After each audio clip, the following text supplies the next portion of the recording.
give up on this mosquito. They killed my son.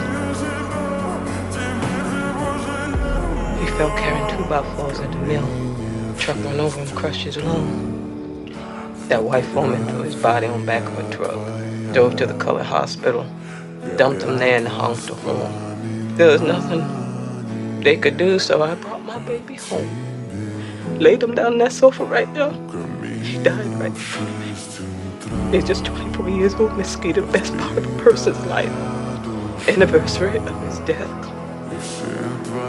Every year I can't breathe. But to y'all, it's just another day of bridge. You stop this. Everything I wrote, he wrote. Everything he was gonna die with him.